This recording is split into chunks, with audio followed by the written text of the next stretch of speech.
Hey guys. Hello. Welcome back to our real life scenario. Welcome back, real lovers. A lot of people love real lovers, man. They do, because it's that good. Shout out to you. Thank you. For thinking of that. Thank you. Real Lovers is amazing. Thank you. We're at 138 reviews. Y'all slacking a little bit. I'm coming here to just, a part of being a real lover is keeping it real. Okay? We need to create a tagline now. Real lovers. Will we keep it real? Keep it real. In love. Yeah, so in love, I'm going to keep it real with y'all. We found out Rhonda need to work at an ad agency or something, coming up with mottos and jingles. I know my way around marketing a little bit. But yeah, we need y'all to push a little bit harder. Shout out to the ones who have left the reviews. We appreciate it. Yes. But we need a little bit more. So if you haven't and you're listening to this right now, we're going to be here. So why don't you just pause it? Run and do that real quick and come back. Yes, please do that. Please. I want to read some of them just to give shout outs, to people who are showing support. Sharon Boy. Is that? Yep. Sharon Boy. I think the capital R. Or Sharon Boy. Kind of. Either one. Relatable. You know who you are. He says relatable. It's a boy. He says relatable. I love the real advice. Nothing condescending or rude, especially for those dating, which is awesome. We don't want to be condescending or rude. We don't. And that's so funny because that's something that we really talked about. For sure. Thinking about this show. Like how did we want to package it? Because we could be all those things, but we don't. We wanted to be kind in our delivery. Very real. For sure. But kind. So that's dope. I'm going to read two more. Shan. It's all the ends. Shan. I agree. That remind me of Tyler Perry, Byron. It's definitely Tiana that. Taylor. She says, assuming it's she. I'm just going to say they. Yeah, okay. They say, thank you. Love the podcast. So happy I found it. You guys are everything I needed. Awesome. Thank you, Shannon. And last one, this is an easy one. Ross2149 says, perfect connection. Dre and Rhonda are the perfect connection for this podcast. Rhonda eloquently articulates her point of view, and Dre brings a beautiful married man position to each scenario. I live for and love this connection. Great advice. Thank you. Oh, thank you. That's so dope. There's so many different ones that people are just being so nice and so loving. I love it. And we appreciate that. Yes. That you guys love the show. And shout out to the real lovers. Shout out to y'all, man. I want to make sure that y'all stay tuned to our pages and stuff, because we're going to start doing some lives too to interact with Yes, folks. I'm so excited about that. I know. I always have follow-up questions. So we're going to be doing some lives and be able to interact with people on a daily basis, or a more personal basis. I should say, bring some people up on the stage. We'll be able to answer your questions, because that's one thing that people do as well, which we get the submission. Some people really don't have a scenario, but they just have a quick question, and I feel like the lives will really help with those folks that just have a quick question. You're not in a situation, you don't necessarily have a scenario you need to talk to us about, but you just want our thoughts on a question. So I think those will really help for those. So y'all, like Dre said, stay tuned. Yes. Before we get started, let's see. Want to make sure we're done with our housekeeping things. Rhonda's back from Italy, looking amazing. Thank you. She's wearing something different. I'm wearing something different. You're welcome. It was so cringy to see that run again, but it is what it is. It is, like you said. Dre had a birthday. I did have a birthday. Happy birthday! And I thank you. It's what they call R&R, rest and relaxation. Yes, that's what my birthday was about. Yes, I FaceTimed Dre on his birthday, and he was sitting on the couch, him and Bree, just in sweats, chilling. I'm just chilling. Yes. I'm just taking a load off. And that's nice, because as we know, you work very hard. Yes. So we end up going to Mi Casa for dinner, though. Have you ever been there in D.C.? It's really good, like a Mexican restaurant. Oh, nice. Amazing. Nice. I'm going to send you the info. Hook me up. Send you the info for that. Other than that, this week, I told you I had an announcement at one point, but Bree and I are going to be on Red Table Talk. Woo! And that episode is dropping this week. Yeah. I'm sorry if I busted your eardrums. Like, I knew this, but I'm just excited that y'all now know this. Yeah. So once it drops, we'll give more. I'll talk more about it, or Bria and I could talk more about it on Work the Wait or whatever. But yeah, that was really cool and really fun, exciting. So that's going to be dropping. So make sure y'all tune into that. They gonna look so good, y'all. I seen the pictures. Yes. Lastly, before we get started, I want to clarify something from a previous episode. My guy, you have the floor. Right. Our last episode, I feel like was really good. It was about women dating. Yes. Or the woman kind of getting back into the dating and wanting advice. And I posted a clip talking about like advice for women, and most women like agreed with what I was saying, because it wasn't like a thing that was like, oh, women, you're wrong for doing this. It's just more opening the door to have conversation with men. Sure. Don't be scared of that. Yeah. But a lot of women was like, well, I don't want to feel like I'm the hunter in this situation. I don't want to feel like, we're switching roles and stuff. And I just wanted to clarify that, because I feel like a lot of women get the hunter, prey, hunted mentality confused on what that is. Okay. And what I was talking about as far as like opening up yourself to have conversation with men is I watch a lot of nature documentaries, right? And a lot of them are like lions and tigers and stuff like bears that. And oh my. Yes. Shout out to. But a lot of them are like, about predators. And I think the misconception is that like, or what I want to clear up is that when you look at hunters in nature, they only attack the prey that they feel are actually attainable. If they feel like a prey is unattainable, they don't attack it. So it's like, even if that buffalo or that whatever looks like the biggest one and probably will fulfill you the most to a certain extent, they don't attack it because they're like, I wouldn't be able to get that. Yeah. They attack the ones that they feel like that they can actually get and attain. So more of the hunted mentality, or what I was explaining to women, is that you're not switching roles and now becoming the hunter. What you're more doing is putting yourself in a position to become more attainable. And just having a conversation with somebody is doing that. It's not asking you to hunt now. It's just making yourself more reachable and attainable for the hunter. Surely. And just to kind of back you up, and not because I'm your friend and I host a show with you, 2 points. On a earlier episode, where we talked about women shooting your shot. Someone had wrote in about like, should I do this? Should I slide in DMs? And I am a person who has shot my shot. I actually don't think it's anything wrong with being the hunter for me, right? Sometimes. And there's a way that I do it that is very different than the way that a man would do it with me. And for the most part, it is exactly what you're talking about, opening up conversation. I have sent a guy a drink before. Again, talked about all that on the episode.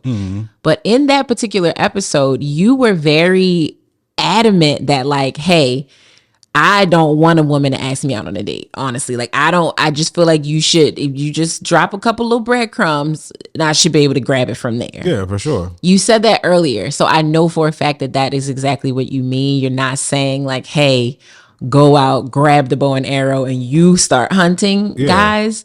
Although I don't think it's anything wrong with that, but it's all about what you're comfortable with. Also, if this does not apply, let it fly. If you are a woman who, when you are out, you do make yourself approachable, you are friendly, you do sometimes initiate conversation, then it don't apply to you, right? Dre's advice does not apply to you. It applies to the woman that is sitting in the corner, tucked in her phone, waiting for someone to just come over to her. She doesn't look approachable. She looks standoffish. She's uninterested in sparking conversation. That is who that advice is for. I literally have a friend who is like, I want to date and I want a guy to da-da-da-da. She doesn't leave her house. Yes. That's who we talking to. Yeah, that's who we talking to. That's why I loved some of the comments of the women, because it was like 2 or 3 comments on that post where people were giving opinions that just didn't make a lot of sense, or it went over their head. I'll say that. Yeah. But most women, it was just funny because like one girl was like, "Oh, I've been waiting for my husband to break into my house for the longest." Yes. And it's like, or another girl, like I opened up her eyes. She was just like, Like, I don't even know what that looks like. And I was like, well, you got to think about it. I was like, you go to a grocery store all the time. If you saw something in somebody's cart and wanted to know where they got it from, you would just ask them. But as soon as it's somebody that you're interested in, it just, you freeze up now and you're like scared to ask. And it's all about intent. It's like, you don't have a problem talking to random people. You just have a problem talking to people that you're interested in. That's it. Because now it's like, it adds some pressure to you. So it's like, you do this stuff all the time. Just don't think about it so deeply. Yeah, you gave an example in that episode about like you in a restaurant and you're mulling over the menu. It's a guy in the line and you might think it's cute. He looks like he's doing the same, and you just are like, well, what you thinking about getting? Yeah. Sometimes it's just as simple as that, you know. So again, but I think the biggest thing, whether it's your clip, my clip, any of this stuff. Yes. Not that we love your insight, and we also enjoy the insight that is in challenge to what we're saying. We learn that way too, but sometimes it's like, this doesn't apply to you. If it doesn't, it doesn't. It's no need to get worked up.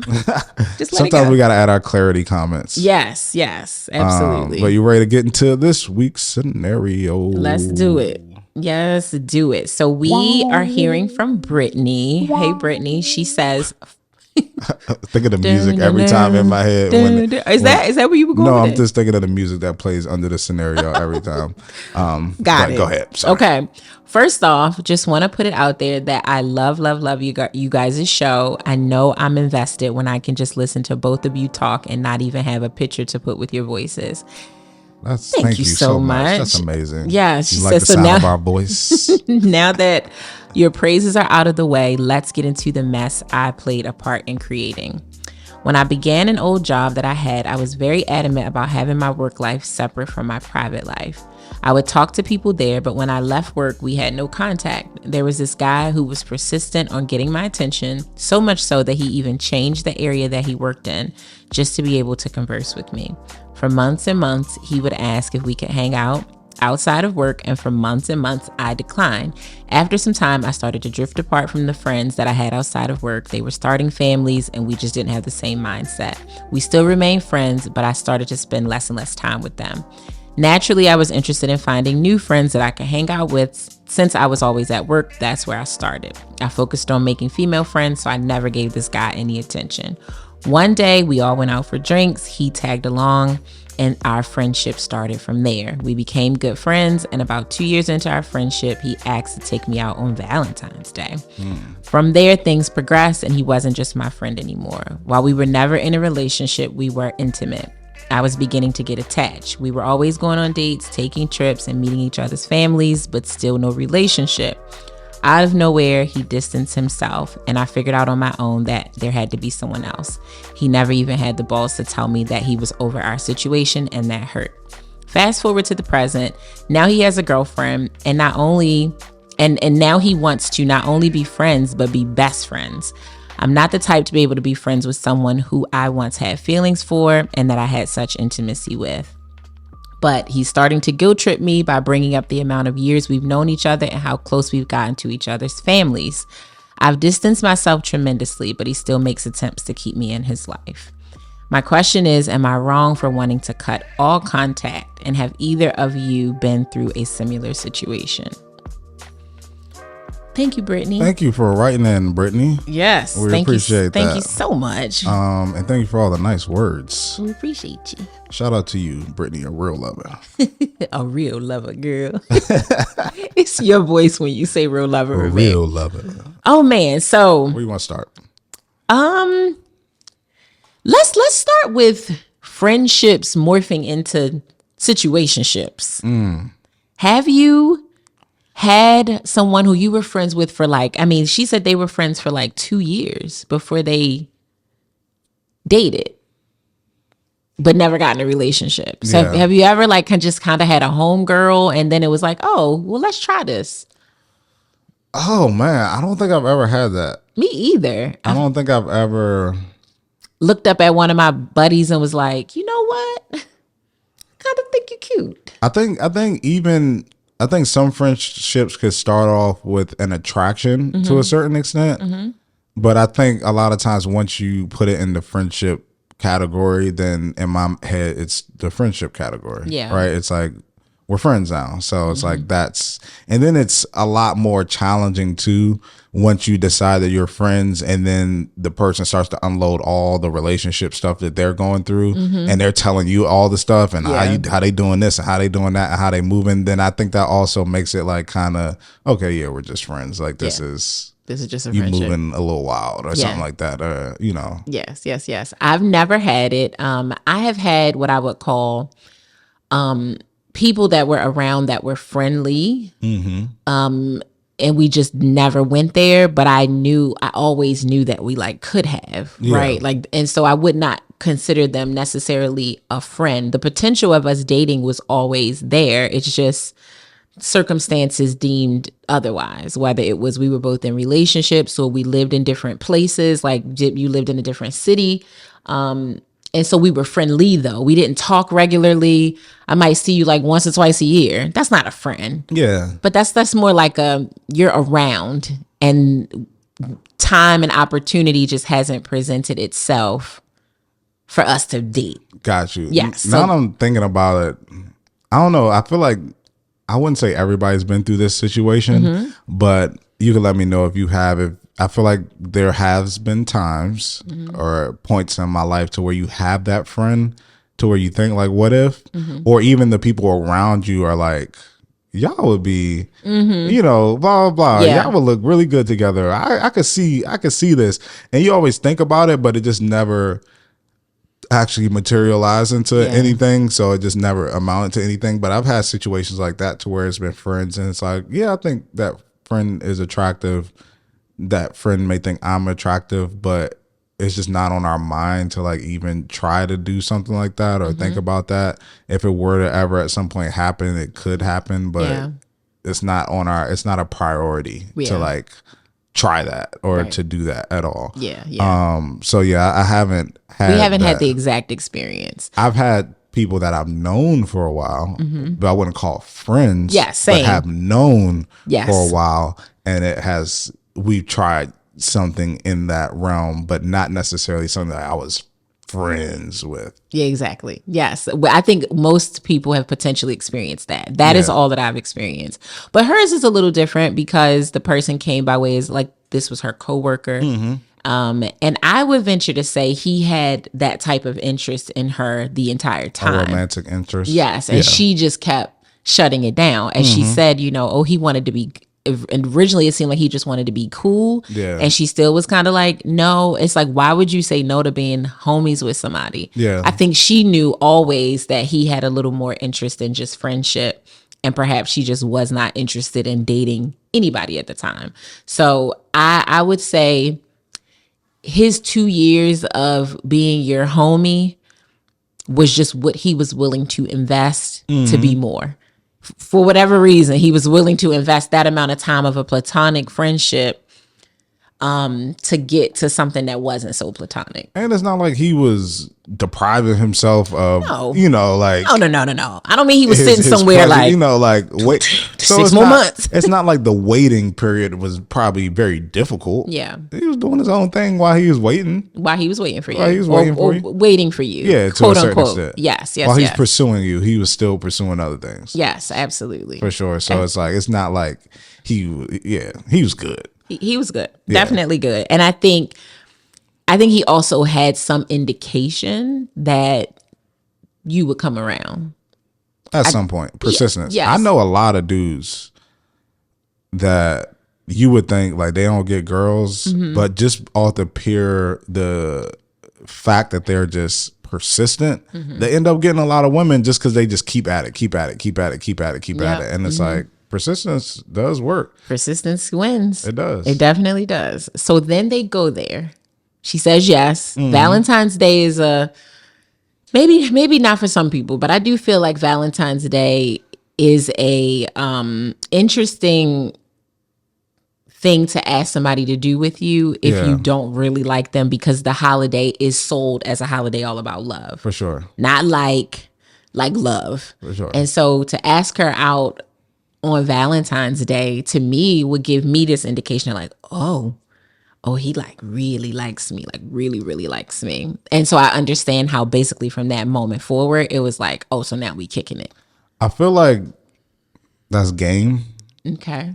See, A little bit too. Stupid gullible woman. Look at me. In the sense that it's like, all right, it's Valentine's Day. You know I'm gonna feel special. I asked you. I've been trying to get this at you for a while, right? It's Valentine's Day, and I may come to you and be like, "Hey, what's your plans for Valentine's Day? You got a Valentine?" And she probably says no. So you know, in that moment, as a woman, maybe I can't speak for women, but you know, this is a time to where it is about love, and also more of a reminder that you don't have someone if you don't have a Valentine's. So somebody who's willing to make you feel special on that day, regardless necessarily of who it is, you might open up a door on that day. Yes. For them to allow you to feel special on that day because of what the day is about and what it stands for. So I think it was very calculated on that day that he asked, because if it was just a regular Thursday, she might have said no. But because it is this day about love, and she's almost reminded, because I'm guessing she did not have plans with anybody else. That's why she was able to do plans with him. Yeah. Almost reminded that she doesn't have someone to do things with. True. That made her feel special. That she was actually with somebody, and with somebody who appreciates her, gives her attention, really likes her on this day of love. Yeah. So I don't think it was by coincidence on that day he asked the question. That was the day that he chose. Okay, so now that makes me have another question for you, because when you talk about game, right? Like, would you say that there's good game and bad game? Or and would you maybe call them two different things? Like, because when I think about good game, I think about intentionality. I think about strategy, and strategy is a good thing when it is used for good. Yes. When I hear the word game, I think about a negative connotation. A negative connotation, like you playing with me. Yeah. Like you're doing, like it's manipulative. Yeah. You're playing a game to try to like make me feel like something that it actually is not. So do you think guys like have good game and bad game? I don't think yes. I think there's nothing wrong with game. I think game is more of, like you said, a strategy or a tactic to get you to focus on a particular thing. So it's what I would equate it to is more like a job interview. Like you can have 10 people and they're all qualified for the job, but if them getting the job is dependent on how they interview. And how you interview is your game, essentially. How you word things, how you draw attention to things, how you play things, like how you connect with people, how you crack jokes, like that's your game, so that people can actually see you for who you're qualified, but you're putting together different things and doing different things to make people laugh or to make people connect with you in order for them to, you know, relate to you and see you for who you really are. So I think I don't think game is a bad thing. Okay. But I think that you know, in order to... You use strategy. Yeah, it's strategy. Like we all have... Everybody has game. Yes. Everybody has things that they do that they use in the dating world that's like their go-to to be able to connect with people or to, you know, get people to laugh or to get people to like them or see them or whatever. Like we all got it. We all got game. We do. Some people just got good game and some people got bad game. I agree, Dre. And I literally want to go down the checklist. So like if you're walking down the street with a guy and he goes to the outside of the street because supposedly that's the more chivalrous thing to do. Yeah. Is that good game or bad game? That's good game. Okay. Yeah. If a guy says, but I think good game and bad game. So there's a good game and bad game as far as like the approach to doing something. But then there's also, well, no, let me say this. I don't want to get too deep. Get deep. But when it comes to things in life, you have good things that we all recognize are really great things. And when you have great things, people see that and recognize that, and they use that great thing as an entry to do something bad. So you see that when I think slavery, right, to where it's like you use the Bible, which I think is something good, but you manipulate the words to make it your use for something bad. But your entry to getting somebody to do something is something good, and you mask that good thing as something to make it feed the bad thing that you want to do. 100%. I follow you. So I think that you have, let's say, walking on the other side of the street or pulling somebody to the other side out of the street. That's good game. That's chivalry. That's showing somebody that you care. I'm protecting you from what could come from this way. But because it is a good thing, somebody can do that with a bad intention to make it seem like they care and make it seem like they're chivalrous and make it seem like they are doing the gentleman thing to get your trust in order to do something that's not good. So it's like, that's the challenge. It's like you have good game and bad game is like, yo, what's up, ma? Like, I think you find like corny bad game. Like, that's bad game. It ain't gonna pick nobody up. Yeah. But the hard thing is like manipulative game, which is like good. It looks good on the outside and comes across as being something really good, but the intention behind the act is not good. Bars. It's really about the gamer. It's about the player. Yeah. It's really more about the player's mindset, the player's intention, which will make general good game manipulative game. Yeah. So the in between good and bad is really just why you're doing it. Why are you kicking good game? Is it for the purpose of manipulation, or is it for the purpose of, I just really like you and I want to show you that this is like who I am and I would do these things for good. So you hit the nail on the head. Okay. Yeah. Okay, perfect. Ladies, it's going to get into that mindset. It's intention. It's all about intention. Intention is so hard. Like, let's say a good game will have you suspended up in the air, but the intention is like what I'm going to do once you're up in the air. It's like how I'm going to treat you once I get you to this point. Once I get you up in the air. Yeah. Ooh, so good. Okay, so do we think his game was with good intention or bad intention? Understanding the full scenario. And that's where it comes. And that's where it comes more challenging, because it's like, what is necessarily good or bad? You know what I'm saying? It's like, it seems like they had a mutual understanding or a feeling that they didn't want something serious. It seems like, because they both didn't. She said, we never got into a relationship. We met each other's families. We didn't. So for whatever reason, there had to be some mutual thing there to where you guys were okay with not actually pursuing more. Yes. And like, I think that's interesting. And I don't even know, everybody's got to choose what works best for them, right? Yeah. I say that until I'm blue in the face. But I just find it interesting that, like, you're dating, you said you went on multiple dates, you're being intimate, you're taking trips together, and you've now gone as far as knowing each other's families. And I don't know, like, when you say family, which family members we're actually talking about. When you hear family, we met each other's families, you instantly go to like the immediate family members. Could be cousins. Parents. But you could have just been around the cousins or the aunt that's basically the same age as you, as him. So not saying you didn't meet family, because that is family, but those family members don't necessarily hold weight around like, does this really mean something? So don't know what the family members are, but let's just, for the purpose of this episode, assume that it was the important family members. Yeah.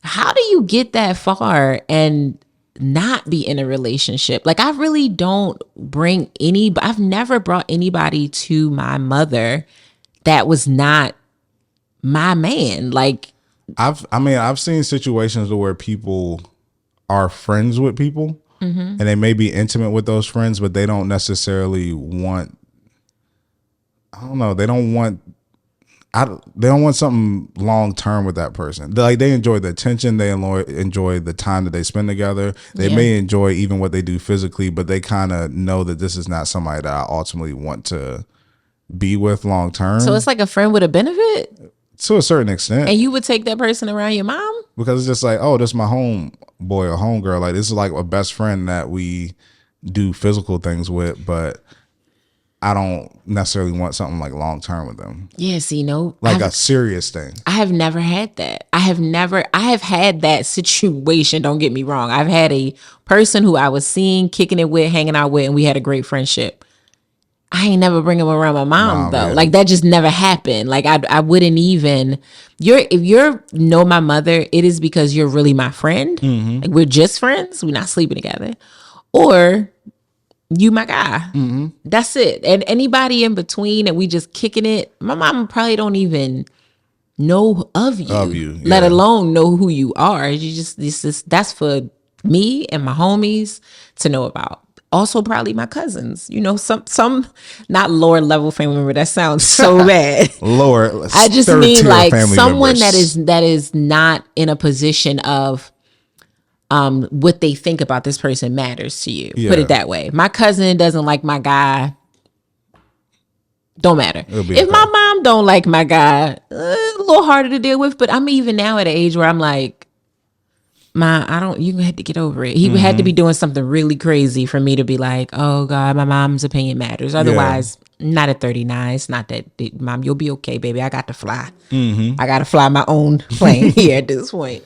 But yeah, I thought that part of the story was really interesting, that y'all were kicking it, doing all these things around each other's families, but it never manifests into a relationship. But you're saying, hey, sometimes it happens like that. It's just that's a friend that's cool, and we just kind of doing tomato. I don't like it. tomato. I don't like it. Okay, so then they do all of that, right? Yes. They kick it, and then he just falls out of the picture. Yes. Your friend, your very good friend, who you're cool with his family members, he just gets distant. Yeah.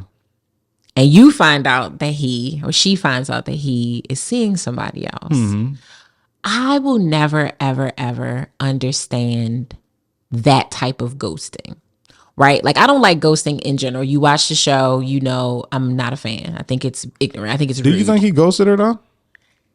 I mean, she's saying like he didn't have the balls to tell her. He just started seeing somebody else, and then it stopped. And she found out on her own that he was seeing somebody else. Because, so this is the thing. Mm-hmm. Whenever a person who was single gets in a relationship, it changes the friendships around to a certain extent, as far as the time you spend, the time you talk. Like, those friendships change when you start seeing somebody. Mm-hmm. Like, it's just inevitable. It's happened with plenty of friends, unless you get to the point to where y'all become couple friends and stuff like that. But for the most part, it changes. Like the dynamic, the friendship, how often you guys communicate, it always changes. Mm-hmm.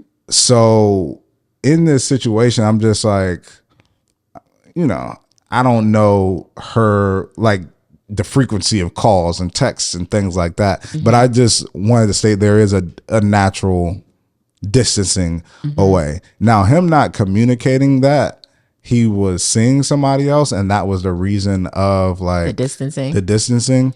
I think that he should have communicated. Yes. Yeah. That's what I was going to say. Like, there are levels to ghosting. And I feel like if we just met, we went out a couple times, chemistry was off, and then you don't necessarily want to say to me like, hey, I don't want to see you anymore. You just would rather let the calls go unanswered, let the text. I'm not a fan of that either, but I think that's like, okay. What do you think about like trying to, like, if you're in a point to where you're trying to figure things out, like you don't know how to approach it, you don't know how to say it, but you also maybe don't want to be disrespectful to your new situation by always like talking to somebody or, frequent conversation with somebody you were intimate with, but you're like, I'm trying to figure out how to navigate this. Or you don't even really know what the new thing quite is yet, so you don't want to. I think that's a little bit of what's happening here with him, is that he wants, as we talked about earlier, your cake and eat it too. Like, he wants to have this person around. Yes. But he also wants it on demand. Yes. Yes. And that, I don't like it. So I feel like if we are, and we don't know, because this is why I'm looking forward to live, so I can ask all these follow-up questions. For sure. You say that the situation transitioned into more, but not a relationship. So you were single, but kicking it. And these blurred lines create these types of wild situations for sure. Because you're not in a relationship with him, which would then indicate that you both are single, therefore able to see other people. But did you create boundaries around when you do that and what you will do when it happens? Yeah. If we meet other people, we'll communicate that to each other. Like, hey, I met somebody, don't know what it's going to be, but we're kicking it. Anything that you decide to do that will adjust what we do, I feel like you should communicate that. Mm-hmm. It's like if you and I are dating and we both live in the same city and you move, that would clearly adjust the frequency in which we see each other and probably our communications. I should not find out that you moved, like happen upon that. Like, I just learned it because we stopped talking to each other. I just learned it because I haven't heard from you in 2 weeks. I just learned it because I saw it online, and it's like, oh, damn, he moved to LA from Baltimore. Mm-hmm. So anything that you're going to do that would adjust what we're doing, I feel like you should share that. Yeah. You should not, regardless of what you know, because of course you don't know what's going to happen with it. You just met this person. But if you met somebody and now you're going to start giving them some of the time that you would spend with me, and especially if we're sexually intimate and you're now about to share your body with somebody else, I'm not saying you have to tell me if we're having protected safe sex, but I just think it's appropriate. I think it's very courteous to say like, oh yeah, things are about to adjust, because even if you don't say it, your actions are going to say it. I'm going to notice that you don't pick up the phone now at 10 o'clock when any other night you would have picked up the phone at 10 o'clock. I'm going to start to notice. So you might as well tell me. Yeah. It reminds me of, for those, you guys don't know this, but only probably 2 or 3 people know this. Rhonda is one of them. Oh boy. Okay. Let's see what this is. Abby is another one. And shout out to Abby. Abby just got engaged. She did? She did, to Grant. Oh. I'm so happy for her. And then Abby. Bree, not my Bree, but Vanison. Yes. Hey Bree. Shout out to Bree too. When I was in the dating world, I had this term that I like to use. Oh, remember that term? Here we go. The snacking. Snacking. Oh gosh. And this was in my single days, and my mindset behind it was that, I'm ready for a relationship. Mm-hmm. I'm ready for dinner. Dinner equals a long-term committed relationship. I'm ready for dinner, or that person. That's what dinner equals. I'm ready for that person. Mm-hmm. But until I make up my mind or the right dinner comes along, I'm just going to snack to keep myself full, or keep my appetite, quenched to a certain extent. For those of you that are watching until dinner comes and not listening, I'm responding with my facial expressions. Go ahead, So Dre. That was my mindset. Rhonda remembers that person. That's not the person I am right now. It's not. But I will say in this situation, mm-hmm.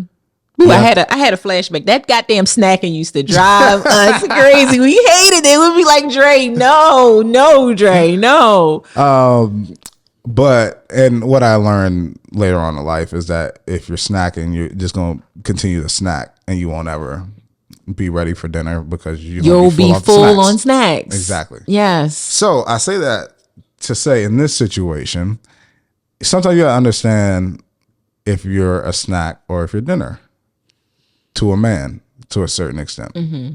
And if you are a snack, the moment he feels like dinner is coming, he'll be like, yes, you can take this plate. I'm ready for dinner. And he will easily toss you to the side if he feels like he has, like, dinner is ready. The thing that he wants is coming to the table now. Mm-hmm. So I think in this situation, that is probably like the dynamic is that you were a snack. Mm-hmm. Maybe one of his favorite snacks. Mm-hmm. Liked it a lot. Mm-hmm. Enjoyed it. Mm-hmm. Weren't dinner though. Mm-hmm. And the moment the possibility of dinner came to the table or came here, he was just like, yeah, you can take this now. Mm-hmm. Like, I'll have my dinner. Have my dinner now. And I want to be super clear, right? Before that becomes taken out of context. Yes. It is, Dre said very clearly, whether you are a snack or a dinner to the man. To the man. It's nothing to do with your worth. Has nothing to do with the type of woman you are. You could be a whole ass wife walking around. If the man sees you as a side, a snack, or whatever you want to call it, that is what yeah.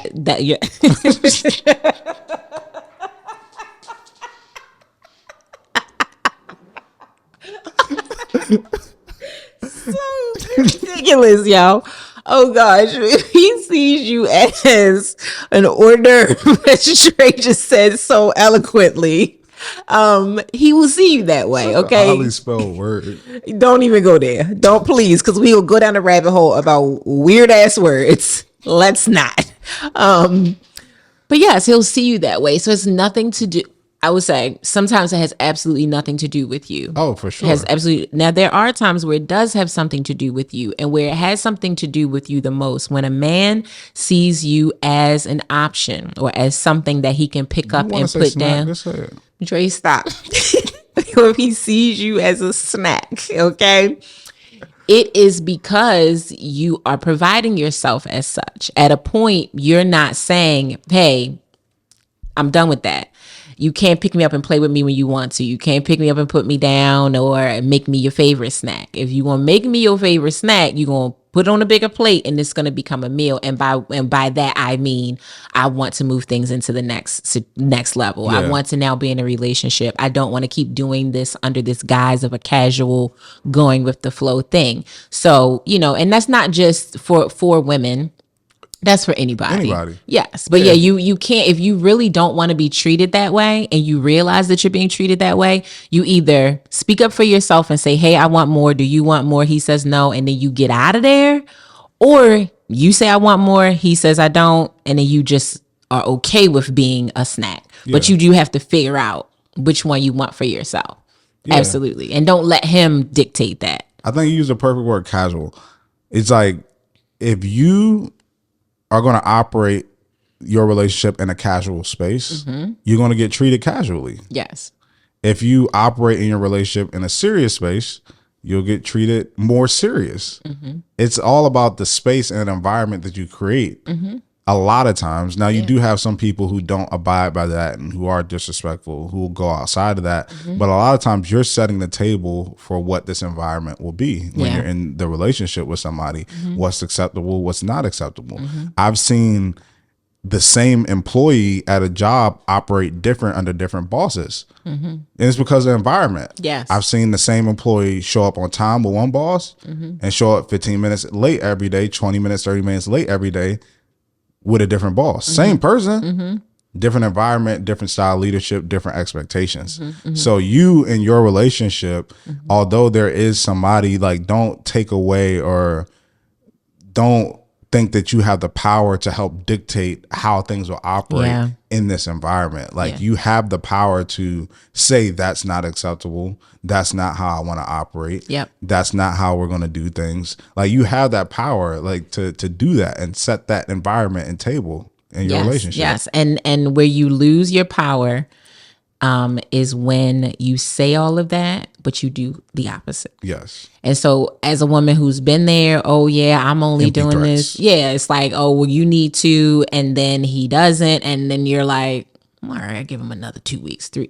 It only creates and enables the bad behavior. We're not taking any responsibility off the person who has now heard you and is like, yeah, it's messed up that they would do that. But you set the tone, and if it does not work for you, you have to leave it. You have to get out of there, because otherwise they're going to realize that these ain't nothing but empty threats. It's like kids. It's like saying to the child 100 times, stop doing that or you're going to get in trouble. Stop doing that or you're going to get in trouble. Don't put that, don't, you're going to get in trouble. They never get in trouble. So they keep doing it. It's like, what you going to do? It's like, shut up. Like, get out of here. Until you create a discipline and then execute the discipline, the bad behavior will continue. That's just it. So I think in Brittany's situation, you all agreed to, whether it was verbally and or physically or just physically, you literally agreed to a very casual situation, and then he handled it very casually. And I think it is hurtful, as she said,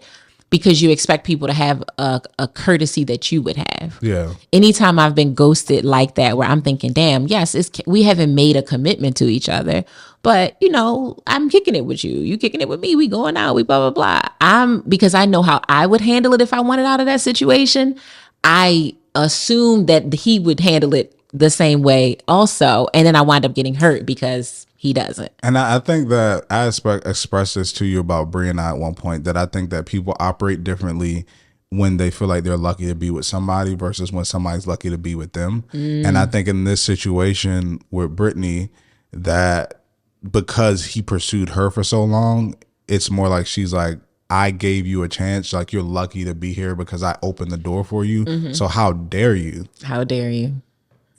Just stop communicating with me when I was the one who offered the opportunity to you to be in a relationship with me, because you wanted it and I didn't. Yeah. So like, how dare you? I feel her legitimately. I do. I really, really do. It doesn't change the outcome. It doesn't change the fact that he's like, girl, I got what I want now, and we cannot sit here and act like we don't know that no matter how much time, no matter how much it feels, that some people just they just don't have those same courtesies or and I feel like, I don't want to cut you off, no, but I feel like fine. men, we tend to be sometimes a little bit more insensitive to those type of things too. Absolutely. And not like understanding that. And we don't see a lot of things we don't see as that big of a deal. Mm-hmm. It's like, oh, like we friends, like we just like, cool. We cool. Yeah. Like it's like we friends regardless. Like, you know, it is what, you know, and I don't know all the conversations that they have, but I think sometimes a guy cannot even think twice about it. To where I feel like women may think a little bit more deeply about it, or more like the principle of the matter is this, you know, even if you feel this way, you could have did this or operate like this or went about it like this in this way. So I think, guys, sometimes it just goes over our heads sometimes. Yes, men seemingly until you're put in a different situation, and then all of a sudden you can connect to your feelings. But yes, I think sometimes, especially in these casual things where there's no defined relationship, when it's convenient for them, it is, oh, I mean, we really have nothing. Like, what do you mean? Like, why were you waiting for me to come to you and have a conversation? It's like, yes, I actually was, dog, out of courtesy. And I wonder if, like, because I've been in this situation, to where you pursue somebody and I've been in this situation, you pursue somebody and they don't want anything serious. I remember the first time that happened to me, because I was not accustomed to that, to where as a woman that I was very attracted to, she was attracted to me, but she didn't want nothing serious. Like, she just wanted to, you know, have fun, whatever. Have her cake and eat it too. Yeah. So I was just like, wow, I've never been in a situation like this. Most women I come across, like, they want it all. They want it like something. And especially somebody that you're really attracted to and you think is a good dude and stuff like that. So after a while, I was just like, you're not being consistent. Do you feel like you could be consistent with me? She said no, so I broke it off. And at that moment, we're just cool. Like, we were like, we'll just be friends. I started dating somebody else that was in very close proximity to that friendship. So I'll give the. Is this some messy shit, Drake? No. So these women were not friends? No. Okay. Well, as Rhonda and I talk about, I worked in property management. Yes. I was at my first building, you know this. Yeah. And I was dating, the girl lived there. She was a daughter of one of the residents. And that was the first girl I was talking about. But then the other girl was a friend of a girl who worked at a restaurant, connected, and then she ended up moving into that building as well. So saying proximity is that she could see me and the other girl often. Okay. Because it was just, we were all in the same area and same physical space. So when you not be having to check, okay? Because Dre had a time. This is why most people think Dre is so much older, because you've lived a couple of lives. It wasn't even that long. Like Bree just made a post about, for my birthday, like how long we've been together, and we got together when I was 22. Crazy. Like, I mean, that's when we met. We first met when I was 22. Yes, you got together. Yeah, and we ended up dating when I was 23. And I'm like, dang, I graduated college at 21. There wasn't a lot of time in between, like, graduating from school, like my adult life outside of school. But boy, is that time filled with a lot of snagging. Yes. Speaking of coming to work late. Well, that was actually with one of the people I'm talking about in this situation that one day. But which brings that full circle. But let me go through the full equation. We need a dark Patreon episode like that you gotta pay to watch to hear some of these stories. So basically, the girl would see me frequently with the girl I started talking to. Yes. And before, she didn't want anything, but now she's seen me with the other chick and the other girl, and she was just like acting like she wanted me and like all on me and stuff like that. And I'm just like, yo, you switching up like a lot. Like, and this is really confused. I thought you didn't want this. Like, but now you like trying to sleep with me now. You trying to do all these different things. Like, I thought you didn't want nothing serious, but now you see me with somebody else and now you want a thing. So I say that to say is that brought up like maybe a thought with this situation is like, was he actually trying to get with you and you was the one who was like, nah, we could just be friends, or like, I like what we're doing here? Because if so, in this situation, he could be like, why you mad? Like, right. I was trying to be with you, get with you. You want to keep it as friends. I was like, cool. But now you mad because I'm entertaining somebody else. Yeah. You mad because like, but when I tried with you, you was like, nah. Yeah. So don't get mad. Like you can't. Don't get mad at me. The game is sold, not told. Like it is. It's true. And sometimes this is why I say I hate not having that insight, because if that is the case, then I 100% agree. It's kind of like, I mean, what can you, if you kept shooting it down? I think though, what I keep going back to is just the simple communication. And most people in these types of situations just don't value that just because it's casual and it's not committed, that you don't owe me just a simple line of like, hey, I'm just kicking it with somebody else. I'm just, I'm out here. And again, it's not because of the dynamic, like this relationship is serious. It is just because your patterns are going to change. That is the only reason I keep going back to that. Like, courtesy is not about, oh, I owe you this, but it's just like, yo, you're going to notice. I just think it's also like some people have a different, I guess, thought process of what a drop off really is, I guess, to a certain extent. It's what could be the two different versions of a drop off? Like, it may be a situation where it's like we're not communicating maybe as often as we used to, but it's not a complete like lack of communication or stop of communication. It's not like I'm completely ghosting you or anything like that. It's just at this moment we may not be necessarily talking like we used to, so, or as much as we do on a daily basis or whatever, but it may not be a situation where somebody warranted it as like I'm necessarily switching up completely. It's just that we're not just communicating as frequently. I'm talking about that as well. Like if it adjusts so much that we notice, or that I notice, that you notice, but the other person may not think it's that. That's what matters though. I'm in this situation with you, but it's two people. So agreed. But you're the one that your life is taking. That the person may not reach out to you is because they don't believe that it's that much of a switch up, to where you may feel like it's more of a switch up. They may not feel like it's not that. Like, what are you talking about? Like, I talked to you yesterday. That's bullshit. It's like I talked to you yesterday, or I talked to you 2 days ago. Yes. And you're like, well, you used to text me every morning, and it's like exactly. Like what? That is that. So Dre would clearly be this person who does not think that the courtesy is deserved. No, any type of change. It's not that I don't think the courtesy is deserved. I just think so. That let me think that some people hyperanalyze things, and it can sometimes go to a point to where it's like it wasn't as deep as you making it. Yes, and it's like. And I think that the intuition could be right, that there is something going on. That's why there is a switch up. But I don't think it could be so much to where the person would feel like it's that much of a switch up to like then be like, yeah, this is something that's going on, or this is what I need to say to you because it's absolutely. So let me get the whole point out, right? Mm-hmm.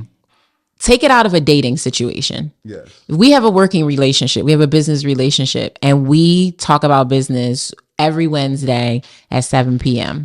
And then we have an in-person meeting every Saturday morning at 11 a.m. And we're in business together in some capacity. And then over the next 3 weeks, you're taking on additional gigs, you're doing other jobs. And then those Wednesdays at 7 calls stop happening. Or then they start happening at like 7:30 or 8 o'clock. And I don't say anything about it. We still had it. But then another 2 weeks go on and then they don't happen at all. Now we just having the Saturday morning meetings. Am I supposed to be like, hey, I don't know if you noticed that you haven't been doing something that we've always had. There's a pattern that is created, right? So behavior dictates changes. So if we were doing something consistently and then you stop doing that thing, the first few times, this is nothing to mention. I was asleep. I was tired that morning, or I got up really early, or I stayed at the gym late. But once it starts to really, like, to me, it's BS that you don't notice that you're not doing something that you used to do all the time. I think that's crap. You may not notice it the first time, maybe not even the second time.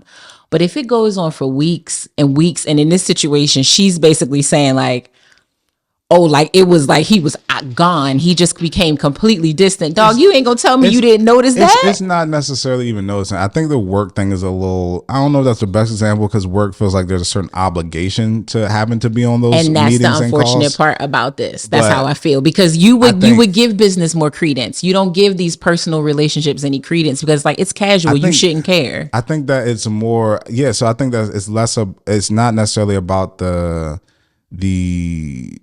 not knowing that there might be a change. It's more, I guess, the thought of it's not that big of a deal. Yeah, and I think that's the casual part of the casual setting that they created for each other in this situation. It's like that somebody could think it's not that big of a deal. We're just friends, right? Like the many times I try to shoot my shot and get at you or stuff like that, you told me we was just friends. Now, I'm treating you as a friend, and you're mad because I'm treating you as a friend now, and you feel like I owe you the courtesy of except you're treating me as a friend, but we're having sex.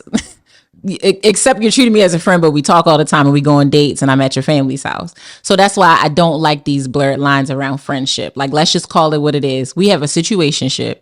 And if our situationship then goes back to we just homies, cool. Because for me, courtesy in change behavior extends well beyond romance. So even in homie situations. So the thing is that it's hard because you don't know the situation. I could just imagine certain instances and things. Like I know some people even send like probing questions to you to where you don't know it's a probing question, but that's kind of their thought process. That's kind of them probing on what the temperature is. And then they may make a decision off of that. Yeah. So he could have sent something like, where you are with things, or like just asking her, just getting a temperature check on where she is with him. And then if she responded and like you my homeboy, are we good? Like, more in the friendship, what he might have just took that as like, all right, like, this friendship. Like, I was maybe thinking about not pursuing this chick because of what we had. So I sent a little probing question just to kind of see where we was at. She keeping we in this spot. That's cool. Like, I'm about to pursue this other thing. And I believe in the courtesy of, you communicate with people if you switch up, or you can't. I think that if you change something that you're doing, if you've been consistently doing something and then you change it up, I think that it's courtesy or courteous to express that things will be changing. Even if the thing, like, even in, like you said, in business, it's like if you do something outside of the contract for so long, even if you're going back to what the contract actually says you're supposed to be doing, if you've been doing the thing that's outside the contract for 4 months, you at least owe it to say, like, things are going to change. They're going to be changing back. They're going to be changing back to what they're supposed to That's be. it. That's literally all I'm saying. So I don't. And people make that so extra, and like it's really just because they want to avoid it, because they don't want to hear the hurt feelings or the why you changing or get probing questions. Like, I understand the avoidance around it. I've been there. And I would never do this in a situation like that. But I've been there in a much more casual thing. Like, we kicked it a couple times, kicked it as in we went out on a date or we talked on the phone for a few days, and now I'm not really interested. And then I just stopped talking to them. And then they say like, oh, damn, like what you don't like. And I'm like, shit, okay. That makes me feel bad because now I got to be like, yeah, it wasn't my vibe. In those situations, I don't necessarily feel obligated. But if we were regularly dating, regularly talking, and most certainly having a sexual relationship, I would like you to tell me if you're going to be withdrawing from that to some degree. That's all. So I think that. And not no super serious thing. Just like, yo, I'm doing other things. I think that people in relationships have to understand that there are certain things and certain conversations in a relationship to where no matter how you communicate it, it's not going to be received well. No matter what. So it's like I feel like sometimes there's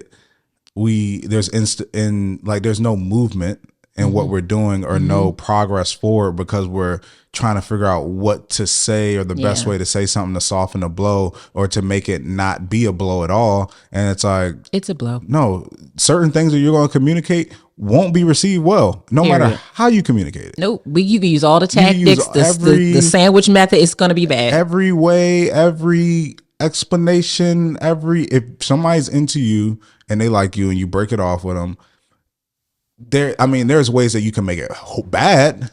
Yes, surely there are ways that you can make it worse, but no, the person's not going to receive that well. No, they're not. It's not. So it's like sometimes, like in this situation, my thought is that maybe he did know it was a switch up. Mm-hmm. He understood that he's interested in somebody else. Yeah. But he didn't communicate what he was saying because he didn't know what to say or how to say it, because he obviously probably does still care for the girl. Yes. And wants her to be his friend, his best friend. So it's like, you have to understand, there's no way that, like, some things, there is no way to avoid the thing of the feeling of, I hurt this person. Yeah, I hurt this person. Yes. And then being hurt by it. Like, there's no way to mask that. So you have to understand that sometimes you just gotta prepare yourself for the difficult conversation. Rip the Band-Aid off, pull the arrow out. Like, you just gotta do it. Just do it like Nike. Yes. Sometimes you just gotta do it. So what's so interesting now, where they are today, is that it is everybody's clear. She knows he has a girlfriend and he wants a friendship. He wants it to go back to this is Dre looking directly in the camera for me. He wants to not only go back to being a friendship, but now calling it best friends. We are best friends, but you got a girlfriend. And to answer her question very simply before we expound upon it for Rhonda, it would be a no for me. No. Like, we can be courteous. We can be cordial. Surely, happy for you. You're in a relationship. Seemingly that's what you wanted. No matter how he got there, if it was because I didn't want a relationship with him and then he went and whatever. But to ask me to be your best friend is like, I don't even know as adults how you do that. Like, hey, can you be my best friend? For me, like, best friendship just like happens. It's not something that you like present a questionnaire to, or like an application, like, hello, would you like to sign up to be my best friend? I just think it's game. And I think it is just like icky, because now you have a girlfriend. You know that we had an intimate dynamic. We also had a friendship that you probably enjoyed, but then we crossed the line. Why do you want me to be your best friend? Why? Like, why? If I was his girlfriend and I knew that he was vying after best friendship with a woman that he was sexually involved with and otherwise involved with, romantically, taking dates, taking trips, why are you chasing after this best friend so bad? Why? I don't get it. Get a different one. You don't have one already? Like, I just have so many. No, yo, like, I'm good. I'm not mad. I'm happy for you. But do I want to be around you and like call myself your bestie? I don't even know if I believe that that's what we're going to be. I just think you want to keep me here. Yeah, that's You all. just want to keep me here. He wants you to be the car collecting dust in the garage. He got 2 cars. Well, he drive the other one all day, every day. Mm-hmm. But he just wants you there just in case. Just in case. Just in case. You the fault. You. Just in case. You're the plan B. Just in case. Yeah, no. And you want to parade me essentially around your girlfriend to create a situation where she feels comfortable with me being around. Yeah. So you can say to her, I'm going out with my best friend, Brittany. Brittany, that's my best friend. So if it ever does become a thing, if you ever do find yourself in a situation with him and you slip up, well, the girlfriend may not even think anything of it because you're just his best friend. He wants a relationship with both of y'all. Yep. That's what that is. 100%. There are certain things that you provide him as a friend that he values, mm-hmm. likes, and enjoys. Mm-hmm. And he doesn't want to lose that. But he also wants to pursue this other relationship with somebody else. Mm-hmm. So what he wants is to be able to have the best of both worlds. Yeah. And then at times he's like, oh, well, we may slip up and do something this and do something there. But you my best friend. Like, we go through stuff and we've done stuff, and it's like, is what it is. You know what it is. Yeah. Yeah, no. Nah. Don't do it, baby. It's not. No, absolutely not. Because you know what would be interesting? I wonder if he would want you to be his best friend if you had a man. I wonder if he would be vying so hard for this friendship. Probably. If you had a guy. Probably. Because that's also another part of the mystique of it all. It's like, you got a man, I got a girl, like, we best friends, but we got a connection that we don't have with them. Yeah, you know what I'm saying? It's like, it's not good for you. No. In his world, this is if he can have both of those things, Like he's feeling good about it. He got it all, but yeah, it's not good for you. And don't fall for that guilt trip thing. Oh my gosh. People playing the victim and making you seem like you're wrong for. But our families. But the thing is that like there's a thing to where you have things in relationships or in life to where you do certain things wrong. Yeah. There's wrong or right. But then there's other things to where you just don't want that. Mm-hmm. And regardless of if it's wrong or right or anything like that, it's just not for you. Period. So if you don't want to be in a relationship with somebody that you were intimate with, or friendship or best friend or whatever with somebody you were intimate with while they're in a relationship with another person, you don't want to do that. And there's nothing wrong with that. It's not a right or wrong. It's your choice. It's your choice. It doesn't make you comfortable.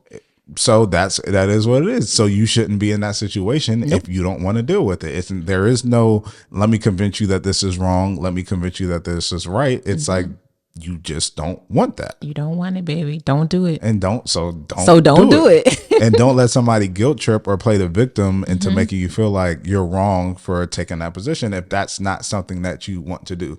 Because the thing is that when you sacrifice for somebody, you always have to look at it and be like, would they do this for me? And it's like that even though I don't, it's not petty to a certain extent, but you have to take that mindset. Yeah. It's like, I'm not about to lay out everything or, go against the thing that I know I don't want to do for somebody who would not do the same, or even giving me the courtesy of letting me know that you were changing something or doing something different. Exactly. Or, you don't care. Why should I care? Exactly. Like, what type of friends are we really if we went through the whole thing of you not necessarily letting me know that things were going to switch up, and now you have a girlfriend and you want to really form a stronger friendship? That's why I say friendship at a very high level, because when you think about best friends, you think that's like the peak of friendship, right? That's the highest point of it.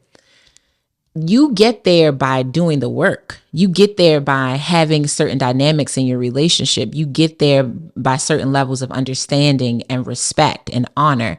That is how you get to be someone's like best friend. You get there by quality time. You get there by lots of things. And it is not simply by just like asking, hey, can you be my best friend? That's why I say it's very childish. It's very much like how you picked a best friend in elementary school. Like, oh, this person's favorite color is pink too. Write on a piece of paper, will you be my best friend? That's not a happens. Closeness through friendship comes with working at that. Yeah. And so we didn't exactly work at that. We did. And then we dated on top of it. And then the friendship got weird because you wanted to do whatever you wanted to do, perhaps at my own rejection of it all. Mm-hmm. So that's why I say that word just gets used so globally and so wrongly, in my opinion.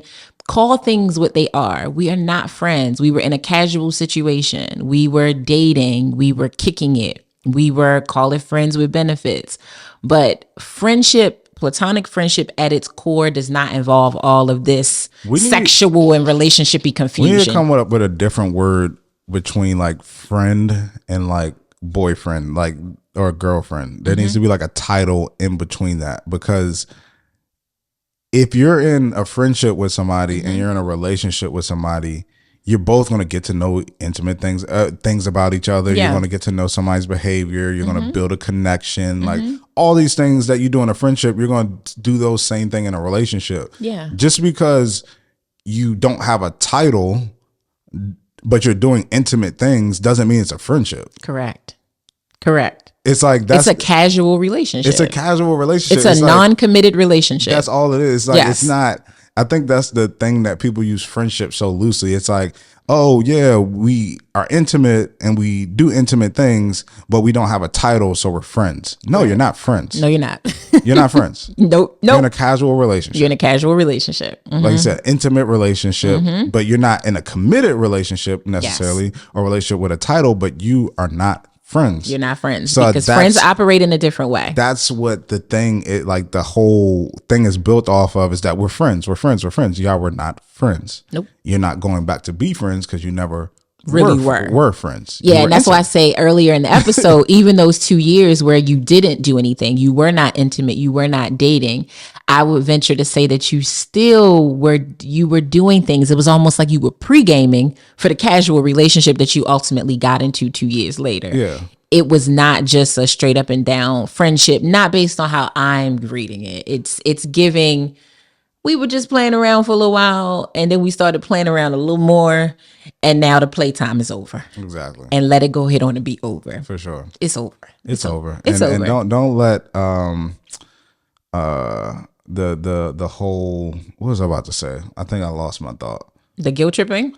No, it was about the friendship. Is that, I don't know. I lost my train of thought. It's all good. Yeah, I would say you're not wrong, even if you, like Dre said, it's not a right or wrong thing. You're doing what's best for you. That's what I was gonna say. Okay. Like actual friendship, like I feel you have empathy for your friends, and you come from a place of understanding. So it's like, if we were intimate and I got a different situation and you didn't feel comfortable continuing our friendship in the same manner because of my new situation, I would be understanding. Like, it makes sense. It's like, yeah. Duh. Yeah. And if we were ever to be friends again, I know that would take time to get to that point. Yes. And you would have to feel comfortable with that. My person now would have to feel comfortable, because I wouldn't hide the fact that I was intimate with this person who was a friend. It was before you were around, so I'm not wrong for having this relationship. But it's just a lot that would have to come with that. I don't. That's why now, being married, I do not have any friends that I was intimate with. Like, I have people that I know, people that my wife has met that I've been intimate with, who I have like spoke about and told her, like, this is what happened, whether it was a drunk night in college or this or that. And my wife, appreciates the heads up and knowing that, but they wouldn't necessarily be friends. Right. Or they're not friends at all. Yeah. They're not friends. You're not friends with them. We're just.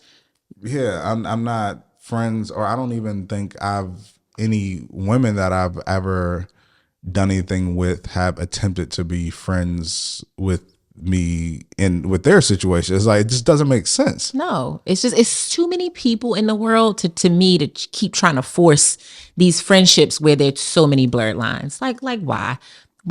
And maybe again, because I'm 39, I'm like, I'm very much open for new friendship. I'm not at an age where I'm like, I can't make new friends. I absolutely can.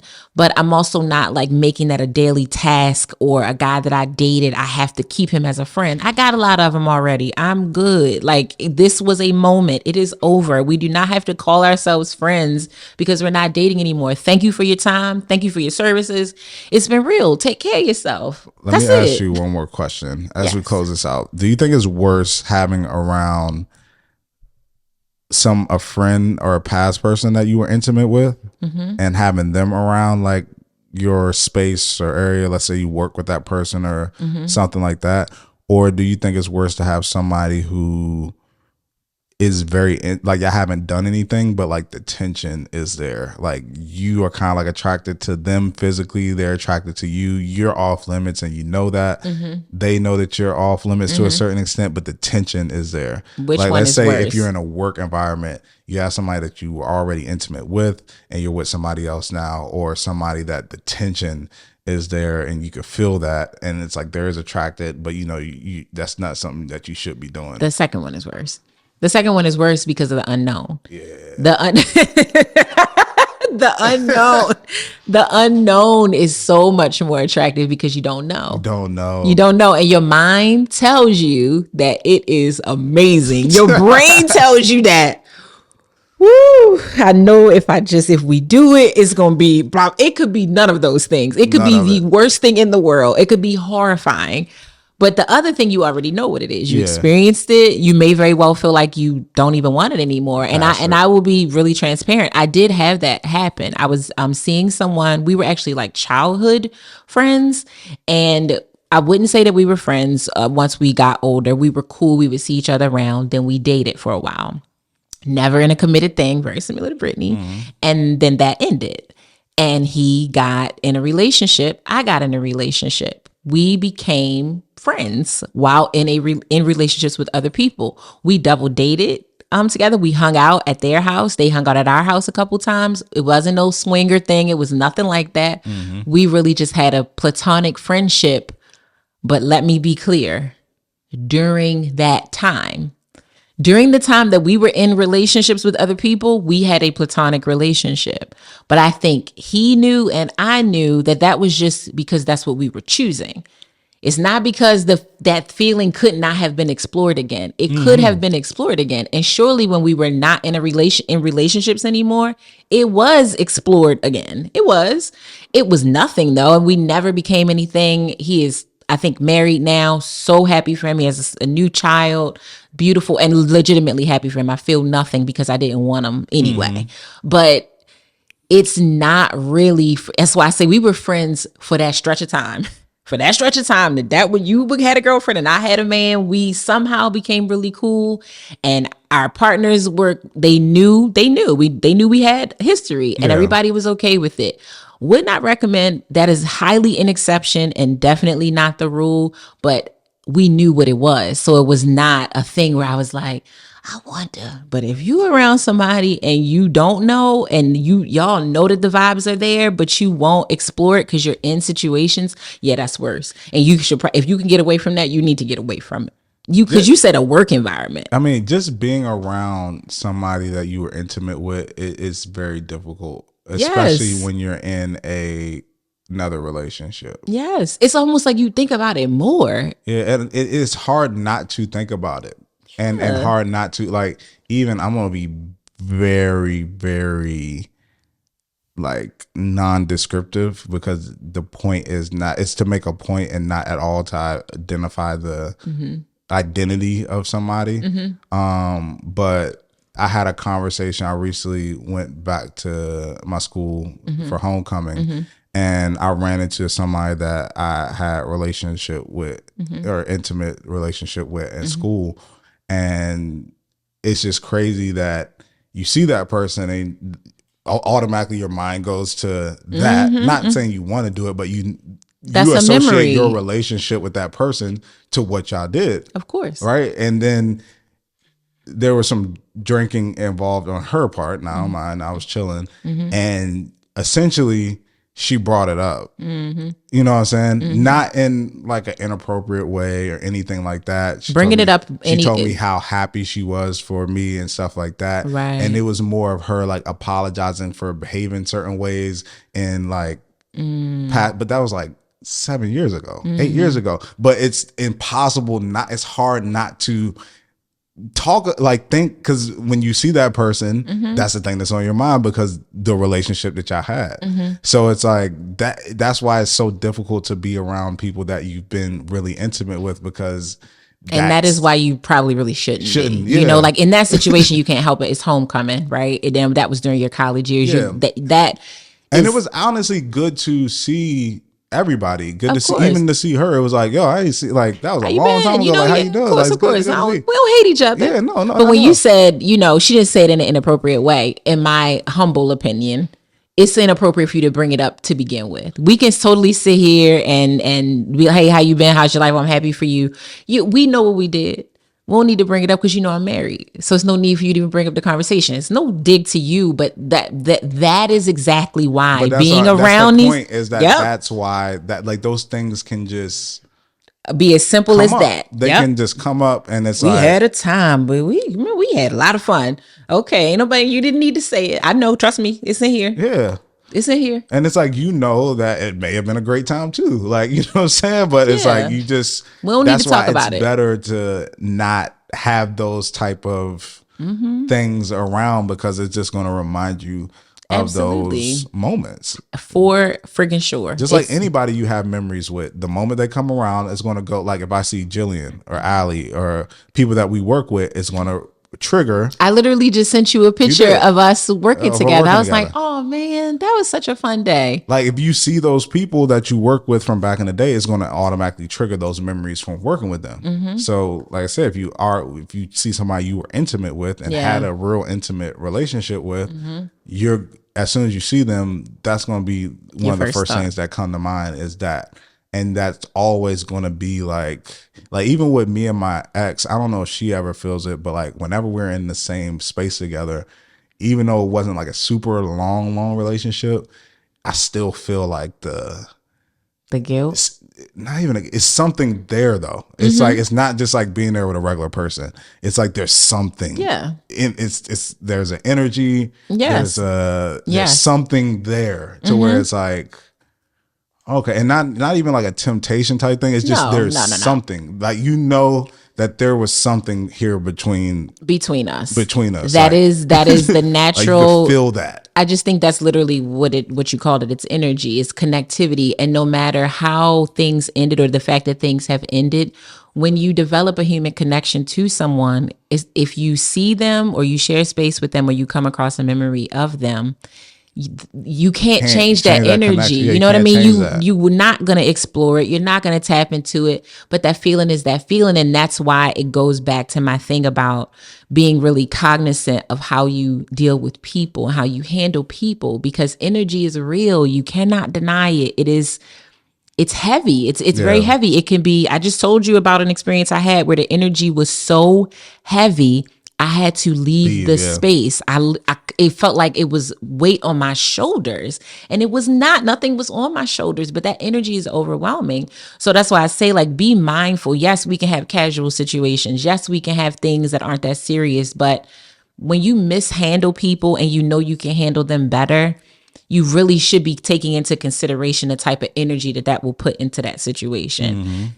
It could be really good energy if you handle it well. It can be really bad energy if you handle it poorly. So I get that. You don't go in a room with somebody that you had a thing with and don't think about the thing. Yeah, it don't mean we want it. It's just we people. It's just, you automatically going to do that. I ain't never been in a room with a person that I had anything with and felt absolutely I went to a party last night, ran into somebody that I used to date. It was a very passing moment, but of course, as soon as I put my eyes on him, I remember we was having a good time back in the day. We did.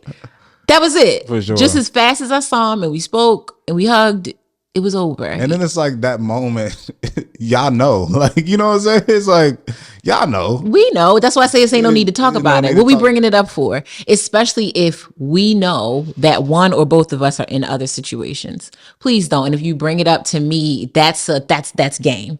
That's game. So maybe that wasn't her intention at homecoming, but I would disagree. I would think that she brought it up to see if you would bite. I do. But that's not the scenario. We're not here to talk about your scenarios.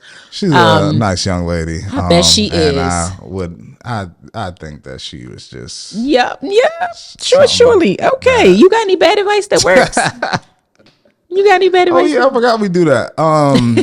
It's been a minute. Oh man. I do. Go ahead. So my bad advice that works, that might work, is depending on what you want out of this situation, because I know you're a little butthurt about being, dropped very carelessly by this man. So I say, go ahead on to be his best friend.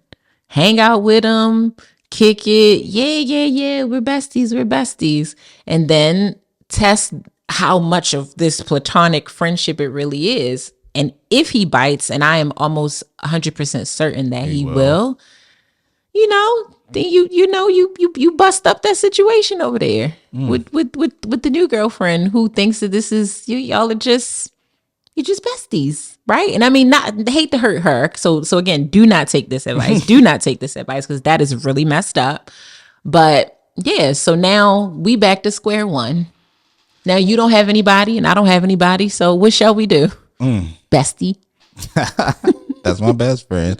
I like that bad advice that you should not take. Yes. I think I'll go to the bad advice that we give often is, live your life like it's golden, and let them see it. Live your life and let them see it. Let this little light of mine, let it shine. And he gonna see like, whoa, okay. Because in the situation I explained earlier, that's what brought the other person back, as it was in close proximity, and they could see like, oh damn, oh, who's this? Especially if the person like bad too, or like look like it's like, because people don't get mad about a downgrade. They don't. But when they see you upgrade, boy, they look at you like, who's that? Yeah, yeah, yep. Who's this? Listen. Don't take that advice. Don't take any of these bad things that we're saying because they're not good. They're not good. But Brittany, thank you so much for writing in. Thank you so much. Y'all got a lengthy one from us today. Yes, you did. We went in a little bit. We had to cover a lot, and plus it's been a while. If we've been being all the way honest, I think we miss being at the table. Yeah. At our table. At the Real Lovers table. The Real Lovers table. Yes. Listen, if you're interested in writing into us, you know how to find us. But if you don't, it's www.relationshiprestore.com. Click the contact button. You can send us your scenario.